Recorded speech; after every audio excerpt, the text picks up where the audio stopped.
أعوذ بالله من الشيطان الرجيم. بسم الله الرحمن الرحيم. الرحمن علم القرآن خلق الإنسان علمه البيان الشمس والقمر بحسبان والنجم والشجر يسجدان والسماء رفعها ووضع الميزان ألا تطغوا في الميزان وأقيموا الوزن بالقسط ولا تخسروا الميزان والأرض وضعها للأنام فيها فاكهة والنخل ذات الأكمام والحب ذو العصف والريحان فبأي آلاء ربكما تكذبان خلق الإنسان من صلصال كالفخار وخلق الجن من مارج من نار فبأي آلاء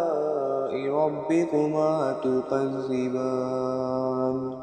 رب المشرقين ورب المغربين فبأي آلاء ربكما تكذبان مرج البحرين يلتقيان بينهما برزخ لا يبغيان فبأي آلاء ربكما تكذبان يخرج منهما اللؤلؤ والمرجان فبأي آلاء ربكما تكذبان وله الجوار المنشآت في البحر كالأعلام فبأي آلاء ربكما تكذبان كل من عليها فان ويبقى وجه ربك ذو الجلال والإكرام فبأي آلاء ربكما تكذبان يسأله من في السماوات والأرض كل يوم هو في شأن فبأي آلاء ربكما تكذبان سنفرغ لكم أيها الثقلان فبأي آلاء ربكما تكذبان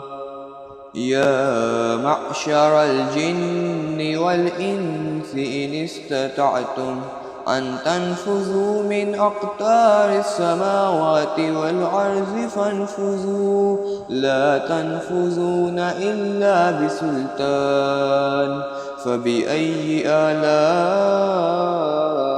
ربكما تكذبان يرسل عليكما شواظ من نار ونحاس فلا تنتصران فبأي آلاء ربكما تكذبان فإذا انشقت السماء فكانت وردة كالدهان فبأي آلاء ربكما تكذبان فيومئذ لا يسأل عن ذنبه إنس ولا جان فبأي آلاء ربكما تكذبان يعرف المجرمون بسيماهم فيؤخذ بالنواصي والأقدام فبأي آلاء ربكما تكذبان هذه جهنم التي يكذب بها المجرمون يطوفون بينها وبين حميم عان فبأي آلاء